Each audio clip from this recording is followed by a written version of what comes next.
పితా పుత్ర పవిత్రాత్మ నామమున ఆమెన్. ప్రభునందు మిక్కిలి ప్రియ సహోదరి సహోదరులారా, సామాన్య కాలపు 2వ ఆదివార వాక్య పరిచర్యకి మిమ్మందరినీ ప్రేమతో ఆహ్వానిస్తున్నాను. యోహాను సువార్త 1వ అధ్యాయము 35వ వచనము నుండి 39వ వచనము వరకు. మరునాడు మరలా బాప్తిస్మ యోహాను తన శిష్యులలో 2 ఉండగా ఆ సమీపమున పోవుచున్న యేసును చూచి, ఇదిగో దేవుని గొర్రెపిల్ల అనెను. అది విని ఆ 2 శిష్యులు యేసును వెంబడించిరి. యేసు వెనకకు తిరిగి వారు తన వెంట వచ్చుటను చూచి, మీకు ఏమి కావలయును అని అడిగెను. బోధకుడా, నీవు ఎక్కడ నివసించుచున్నావు అని వారు అడిగిరి.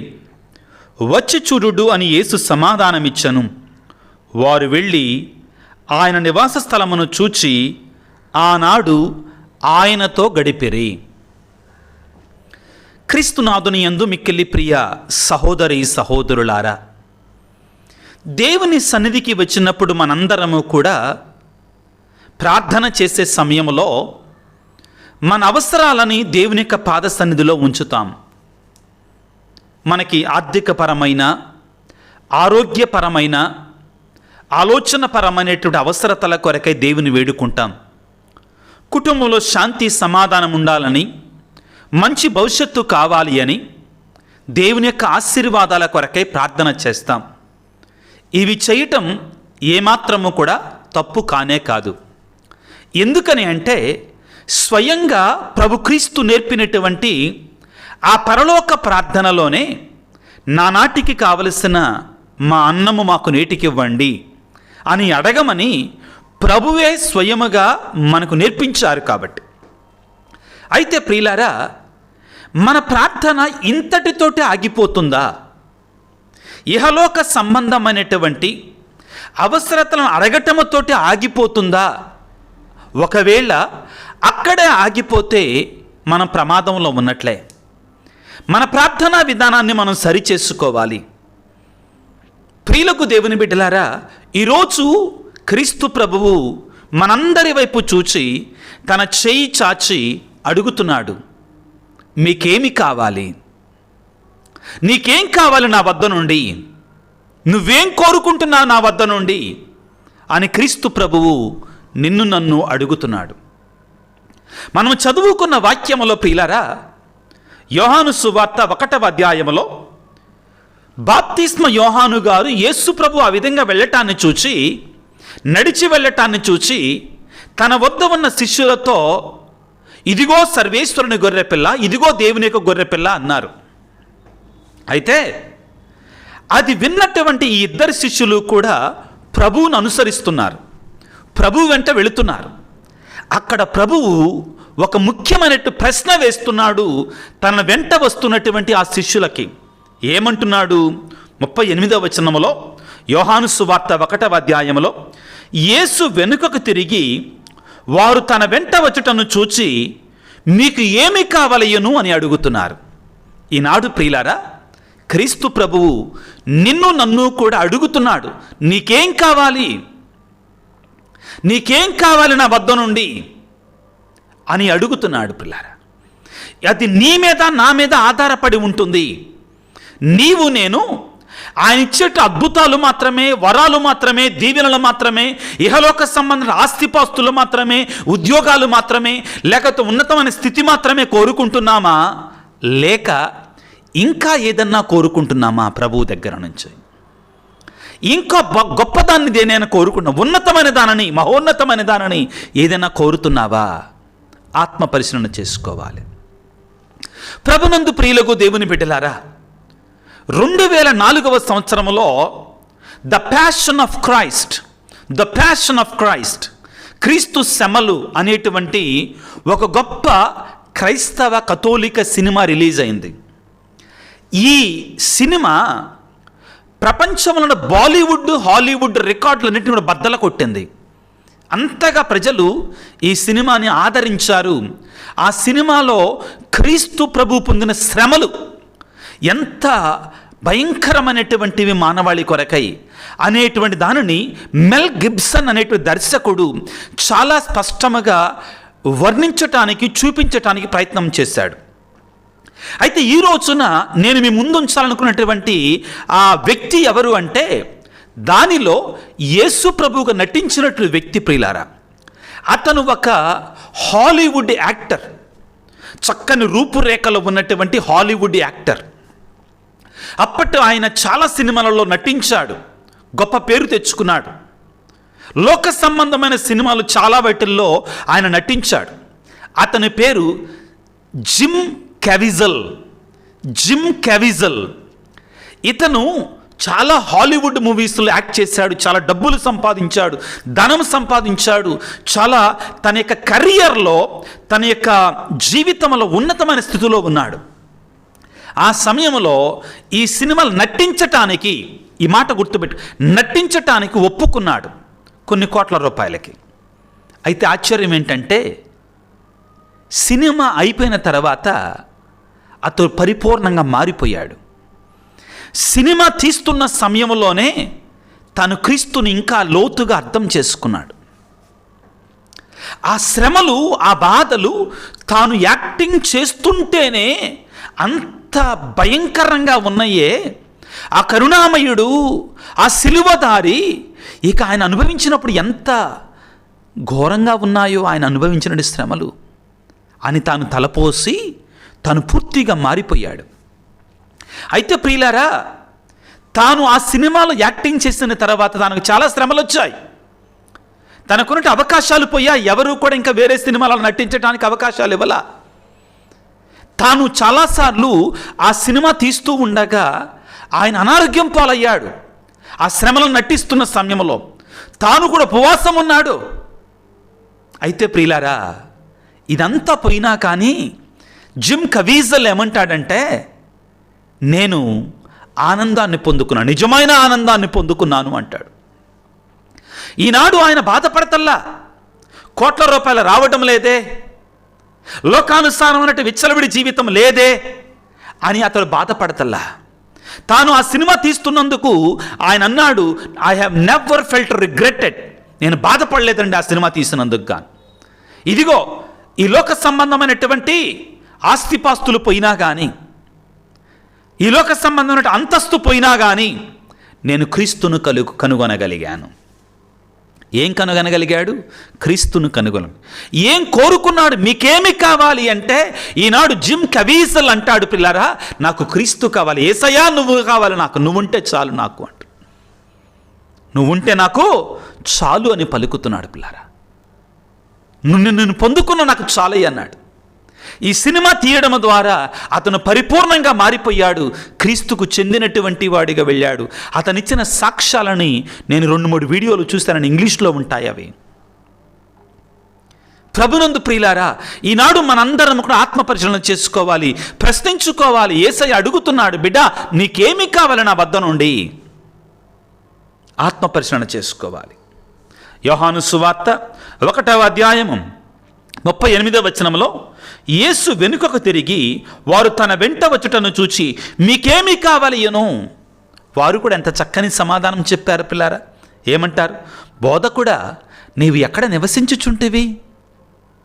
నువ్వు ఉండేది ఎక్కడయ్యా అంటే, మేము కూడా నువ్వు ఉండే చోట ఉంటాము, నీతోనే ఉంటాము, నీలో కలిసిపోతాము, నీతో మమేకం అవుతాము. ప్రియులారా, వాక్యం ఏమని చెప్తుందంటే, ప్రభు అన్నాడు అక్కడుంటా ఇక్కడుంటా అని చెప్పలా. ఒకవేళ ప్రభువు నేను పలానా చోట ఉంటే నా తర్వాత వెళ్దామని అక్కడ తెలిసిందేగా అంటాడు. కానీ వచ్చి చూడండి, రండి, కమ్, తనతో ఉండుట కొరకే ఆహ్వానాన్ని ఇస్తున్నాడు. తనతో నివాసం ఉండుట కొరకే, తనతో మమేకమవ్వటం కొరకే ఆహ్వానాన్ని ఇస్తున్నాడు. వారు వెళ్ళి ఆయన నివాస స్థలమును చూచి ఆనాడు ఆయనతో గడిపిరి, ఆయనతో ఉండిపోయారు. ప్రభునందు ప్రియులారా, నీవు నేను ఏం కోరుకుంటున్నాం దేవుని వద్ద నుండి? ఆయన సాన్నిధ్యాన్ని మనం కోరుకుంటున్నామా? ఈ మధ్యకాలంలో ప్రియులారా, ఒక వృద్ధాప్యములో ఉన్న ఒక తల్లి, మరియమ్మ అనేటువంటి తల్లి, ప్రొటెస్టెంట్ బిడ్డ అయినా కానీ ఒక సాక్ష్యాన్ని ఇచ్చింది. అందులో ఒక మాట వాడిందండి. ఏమిటి అంటే, నేను యేసయ్యను ప్రార్థన చేసుకుంటానయ్యా ఎప్పుడూ కూడా. ఏమిటి అంటే, అయ్యా నేను నీ సన్నిధిని దొంగిలించకుండా నన్ను కాపాడయ్యా అని ప్రార్థన చేస్తుందంట.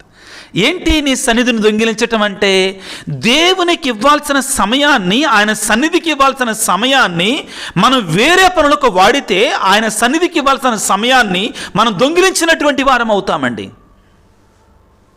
మలాకి గ్రంథంలో 3వ అధ్యాయంలో ఒక మాట ఉంటుంది, మీరు దొంగలు అంటాడండి. కానీ ఆ వాక్యాన్ని మనం సరిగా అర్థం చేసుకోవాలి. మీరు నాకు ఇవ్వాల్సిన దాన్ని మీరు దొంగిలించుచుంటిరి అంటాడండి. ఆయనకి ఇవ్వాల్సిన సమయాన్ని మనం దొంగిలిస్తున్నామా? ఈనాడు ప్రభువు మీకేమి కావాలి అని శిష్యులను అడిగితే, అయ్యా నువ్వు ఎక్కడుంటావని అడిగారు. వచ్చి చూడండి అన్నాడు. వారితో వెళ్ళాడు, ప్రభువుతో వెళ్ళారు. వెళ్ళి ఆయనను చూచారు. వెంటనే వారిలో ఒక వ్యక్తి ఏమంటున్నాడు, మేము మెస్సయ్యాను కనుగొంటిమి. ఆయన దగ్గర లేకుండా, ఆయనతో నివాసం ఉండకుండా, ఆయనతో కలిసి ఉండకుండా, ఆయన సన్నిధిలో లేకుండా మనం ఎలాగ తెలుసుకునేది ఆయన మెస్సయ్యా అని? ఎలా అర్థమవుతుంది మనకి ఆయనే మెస్సయ్యా అని? ప్రియులారా, దేవుని నుండి మనం కోరుకోవలసినటువంటి గొప్ప కోరిక ఏమిటి అంటే, దావీదు మహారాజు ప్రియులారా పాపము చేసిన తర్వాత పశ్చాత్తాపపడి కన్నీటితో వేడుకుంటూ చేసిన ప్రార్థనలో ఏ విధముగా దేని కొరకై కోరుకున్నాడో, దేని కొరకై వేడుకున్నాడో దానిని మనము కూడా కోరుకోవాలి. 51వ కీర్తన 11వ వచనము, దేవా నన్ను నీ సన్నిధి నుండి గెంటి వేయకమయ్యా. దేవా నన్ను నీ సన్నిధి నుండి గెంటి వేయకు తండ్రి. మన కోరిక ఏమై ఉండాలి అంటే, దేవుని సన్నిధిలో మనం ఉండాలి. ఆయన సన్నిధిలో ఉంటే మన కొదవలేదు ప్రియులకు దేవుని బిడ్డలారా. ఇదే వాక్యాన్ని మనం 27వ కీర్తనలో ప్రియులారా, ఇదిగో 9వ వచనంలో ప్రియులారా, నీ దాసుడనైన నాపై కోపించకము, నీ ఎదుట నుండి నన్ను గెంటి వేయకమయ్యా. నీ సన్నిధి నాకు కావాలయ్యా, నీ సన్నిధి నాకు కావాలి. 84వ కీర్తనలో ప్రియులకు దేవుని బిడ్డలారా, దావీదు మహారాజు దేవుని యొక్క సన్నిధిలో ఉంటే ఏమి జరుగుతుంది అని మనకు నేర్పిస్తూ ఉంటాడు. ఏమంటాడు?